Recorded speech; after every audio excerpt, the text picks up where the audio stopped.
All right, so welcome back, everybody, for another deep dive with us. Glad to be back. Today, we're going to be looking at, well, it's kind of just one word. Okay. But as always, it's going to be a deep dive into this one word. Yeah, love that. And the word is cousin. You familiar with this word? I am, yeah. It's a fun one. Yeah, it's not something you hear every day, Definitely not. but we're going to be talking about it in the context of trust and human relationships. All right. So how about you tell everybody what it means? So basically, to cousin someone is to kind of deceive them. Like you're trying to manipulate them, but you're doing it in a way that's meant to charm them so they don't realize what you're doing. It's all about getting what you want, even if it means you got to take advantage of someone to get it. Yikes. So like, I'm thinking like a used car salesman or something. Yeah, for sure. Or like that friend who's always sweet-talking you into covering their tab. Right, right. Mhm.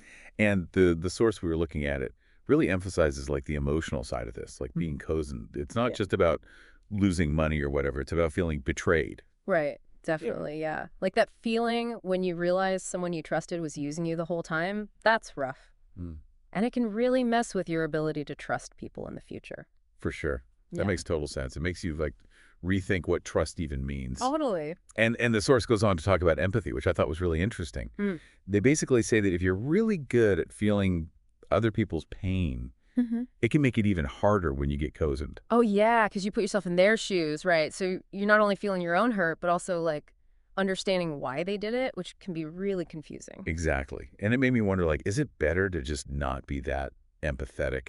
That's a good question. It's like a double-edged sword, right? The Yeah. more empathy you have, the more connected you can feel, but the more it hurts when that connection is betrayed. Hmm. So maybe there's like a balance or something. Probably, yeah.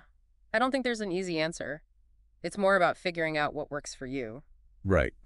Okay, so the next thing I wanted to bring up, this one really blew my mind. Okay. The source asks this question about whether technology could actually detect mistrust. Whoa.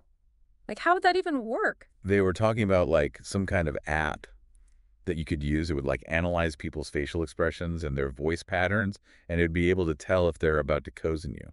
I don't know. It sounds kind of far-fetched to me.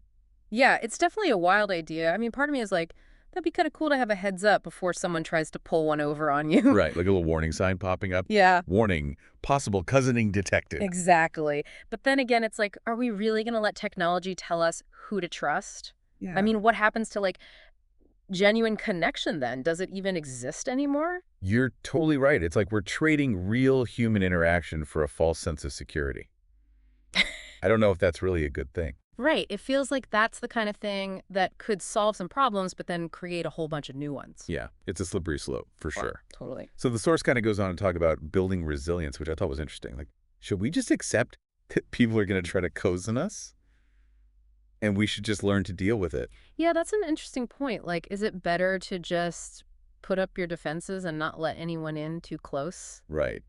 But that kind of sounds depressing to me. I don't want to live my life like that. I was expecting the worst from people. Yeah, I get that.